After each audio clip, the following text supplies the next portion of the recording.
It's time to get away. Join us as we enter the special world of Sports Afield, the next best thing to being outdoors.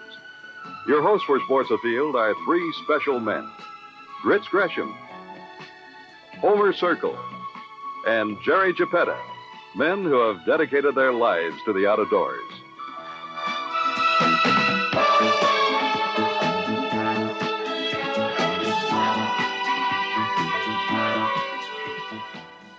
Sports Afield is brought to you in part by Winchester, more than a gun, an American legend. By Shakespeare, fishing has a name, Shakespeare. By Scout, anything less is just a car.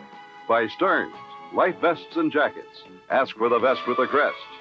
By Schrade, handcrafters of Uncle Henry and old-timer knives since 1904. And by your Kmart Sports Center, with quality brand names at Kmart prices. Hi, I'm Gresham. Today on Sports Afield, we look at the deadliest snakes in America and visit an artist who carves birds out of wood.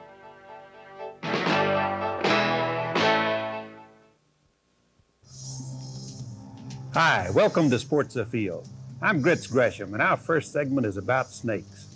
Fearsome, fascinating, beautiful. We regard them with mixed emotions. But snakes have their rightful place in nature.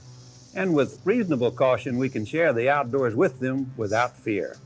Even with an eastern diamondback rattlesnake, the most poisonous snake found in this country.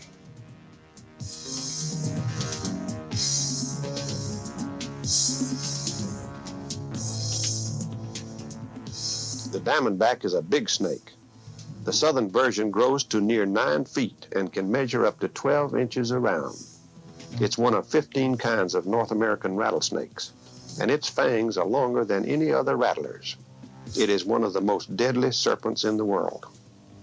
All rattlesnakes and the moccasins are pit vipers, so named for the pits located between their eyes and nostrils, which are heat-sensing organs. Pit vipers can strike from 1/3 to 1/2 their body length, and they don't have to be called. They can strike while crawling. But their disposition is not to attack, only to defend themselves. About 25% of poisonous snake bites inject no venom, because the snake is striking defensively, not to kill. This handsome snake is the timber rattler, found in more parts of the United States than any other poisonous snake.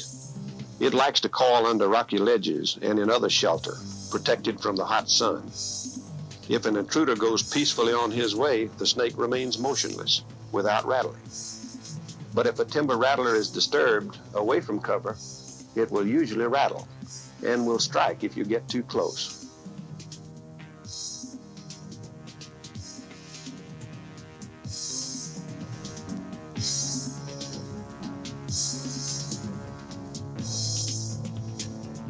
This little guy is the pygmy rattlesnake, and he seldom gets longer than 16 to 20 inches. His rattles are tiny and sound like the buzzing of an insect. But drop for drop, his venom is as deadly as that of his bigger cousins. This little snake deserves great respect.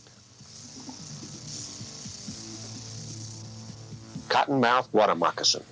The name says a lot about this snake. Cottonmouth, for the white interior of his mouth, easily seen when the snake opens it in a threatening gesture, which he often does. Water, for the swampy terrain he calls home. And moccasin, for the usual location of this snake's bite, on the foot. The cottonmouth does grow to 6 feet, but most are much smaller.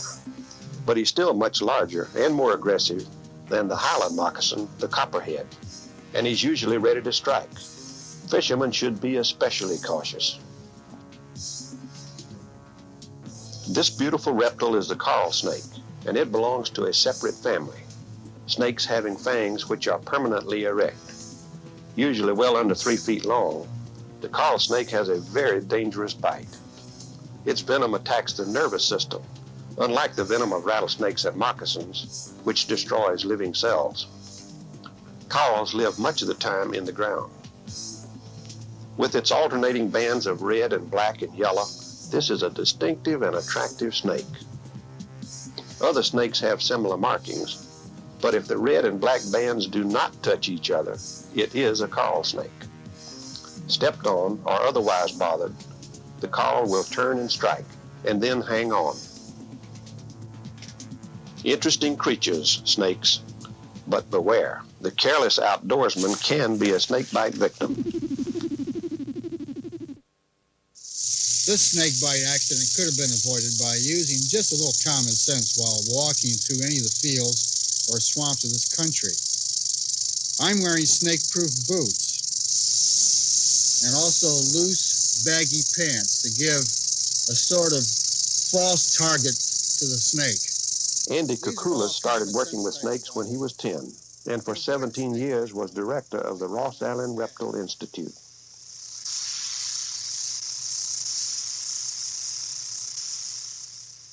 Poisonous snake is a remarkable creature.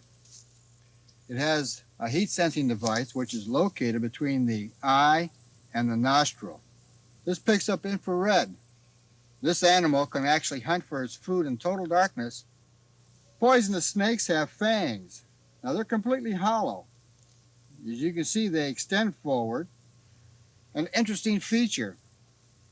A rattlesnake has to fold his fangs to the roof of his mouth, because if he didn't, he'd puncture his lower jaw. The venom glands, which are located on either side of the head, are surrounded by very tight muscles. These muscles contract, forcing the venom from the gland through a long tube, through the fang, and to the tissue. Who are the victims of snakebite? Well, sometimes you hunters are. Hunters are often the victims of snakebite. Don't step carelessly over logs and then look back to see what might have been hiding there. And you fishermen must also be careful in snake territory. The cottonmouth loves hollow trees and overhanging branches, so try to avoid them. These lower tree branches are favorite resting places, and from such a vantage point, this moccasin can inflict a really dangerous bite on the head, face, or shoulders. Obviously, a snake bite in such an area can be a serious one.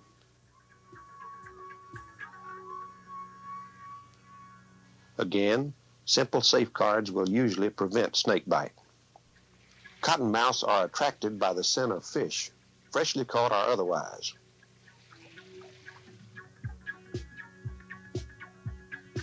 Carelessly tossing your catch on the ground, then reaching for it later, could bring you a very unpleasant surprise.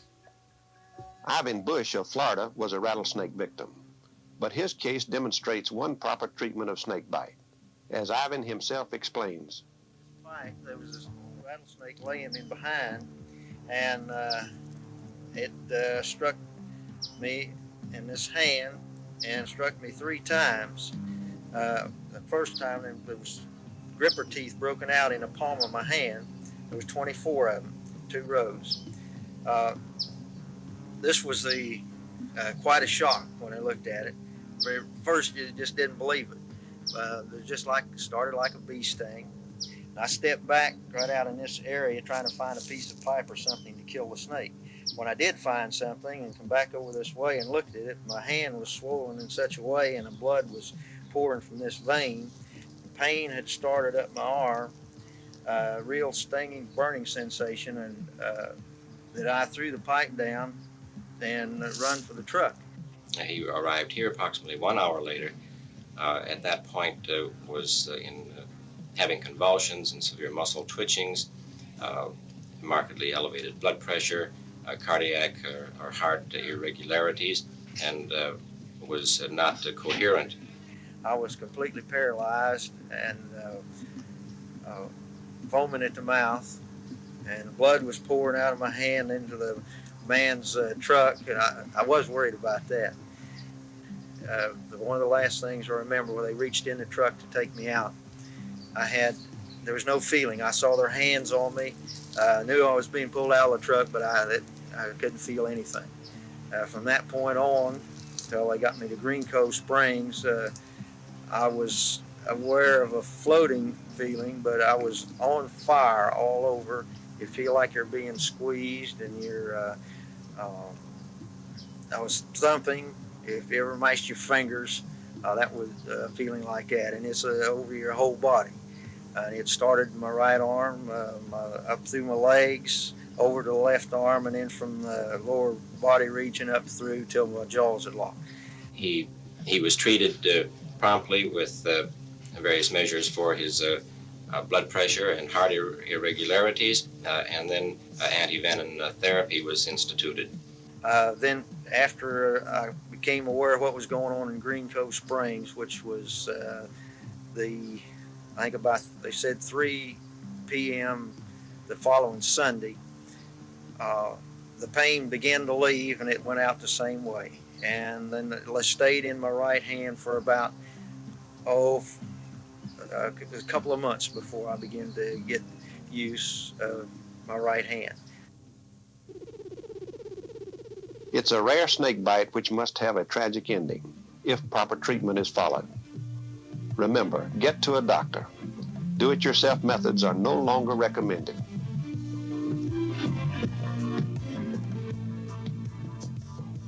Each year, about 8,000 people in this country are bitten by poisonous snakes, but only 10 or 12 of these die. Many others do suffer much pain and even loss of limbs, but even much of this can be avoided if anti-venom is used. Snakes should not be objects of terror.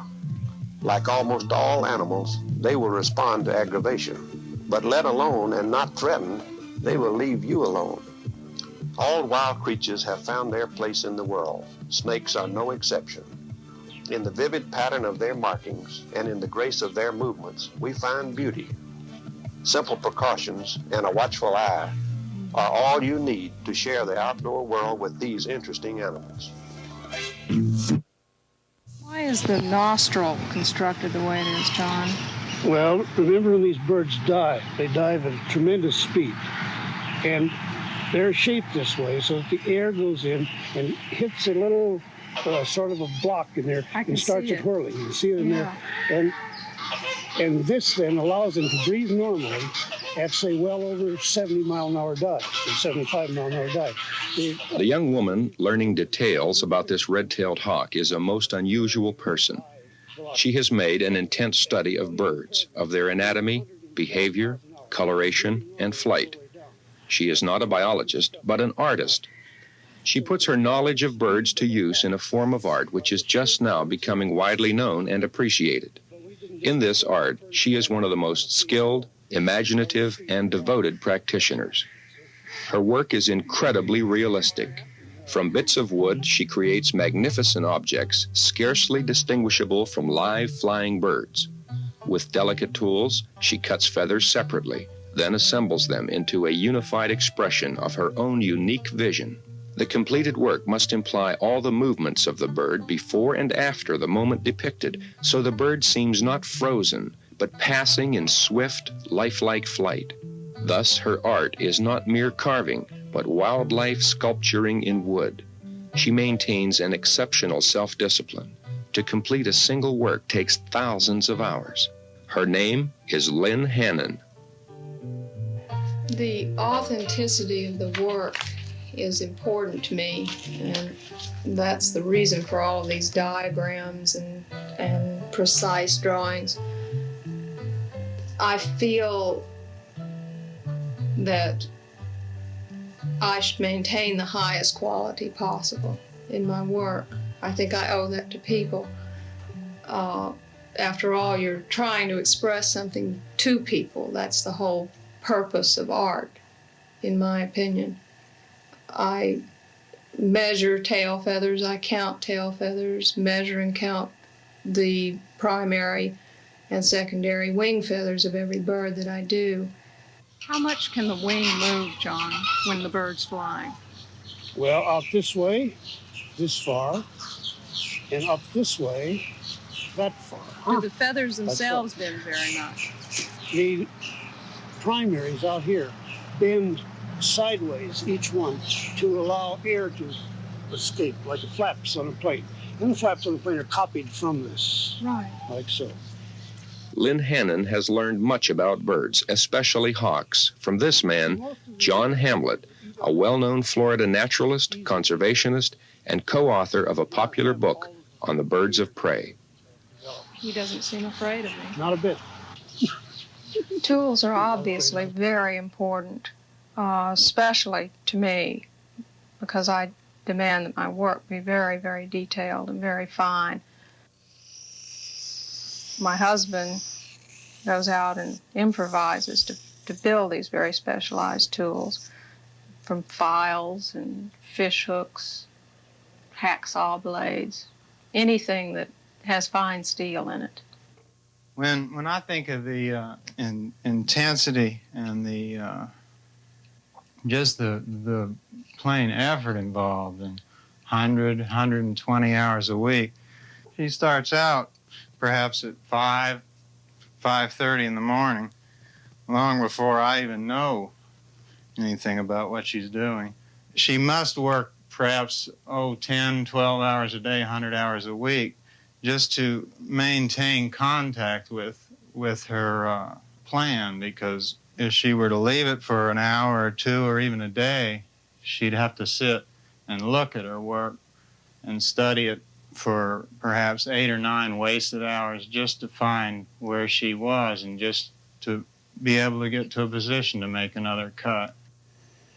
I hope more than anything that people can look at my work and forget that it's wood and really see what I see.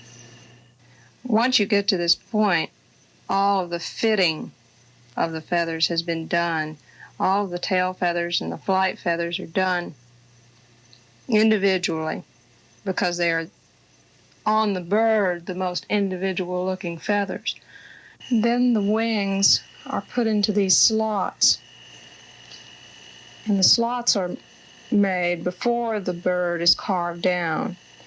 He's still square and rough. It might be easier for me to explain if I showed you another bird that I have finished. This completed sculpture Lynn calls simply Kestrels and a Hawk. In its creation, she spent more than 4,000 hours. I guess the expression in each piece is probably the most important thing, but there are so many elements involved in creating a piece like this. If I had to choose the single most important element, it would have to be flight, because flight is what carries through every piece. Flight is the essence of a bird. Another element that aids in this illusion would be the curve of the feathers. That's what makes it look like the feathers are catching wind or are moving in the wind. There's pressure on them. And this is accomplished by warping with heat, with steam, or by actually cutting the curve into the wood. What's actually happening here is that this large hawk, which is a red-shouldered hawk, has accidentally flown into the nesting territory of these kestrels. And he doesn't know that he's done this. All of a sudden, he's plodding along, and these fast little fellows are on top of his head and aiming for his head. Kestrels are falcons. In reality, they're misnamed. And being falcons, they're very fast and very agile. And the red-shouldered hawk is a buteo, or a large-winged, a big-winged hawk. And it's much slower, and they could well kill him if they hit him just right, which would be right behind the neck here. The falcon can come in with a fist and hit just at the back of the head, and it can be a fatal blow. So it's a very exciting situation. This male has taken the feathers out of the wrist, and he's missed the head, so he's on his way out. But the female is obviously dead on, and she's probably going to hit him, but she may not kill him. If she even injured him, though, he would probably die because most predator birds are vulnerable. They have to be in top condition at all times. I have a sense of nervousness, of expectation about my work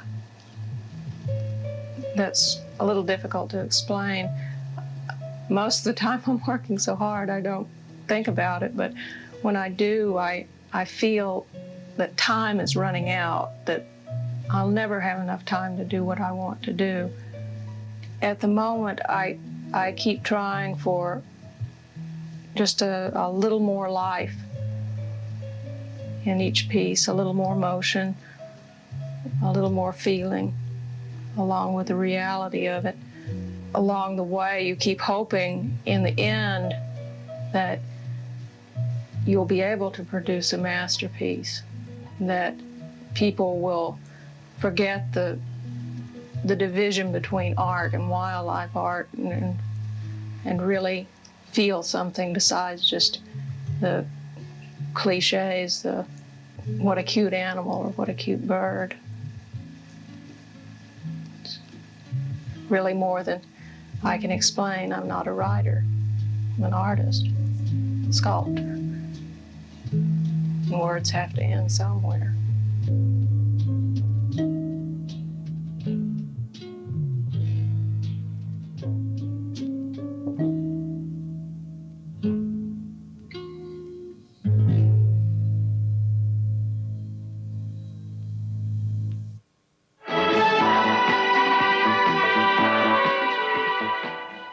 Sports Afield is brought to you in part by Winchester, More Than a Gun, an American Legend. By Shakespeare, Fishing as a Name, Shakespeare. By Scout, anything less is just a car. By Stearns, life vests and jackets. Ask for the vest with the crest. By Schrade, handcrafters of Uncle Henry and old-timer knives since 1904. And by your Kmart Sports Center, with quality brand names at Kmart prices.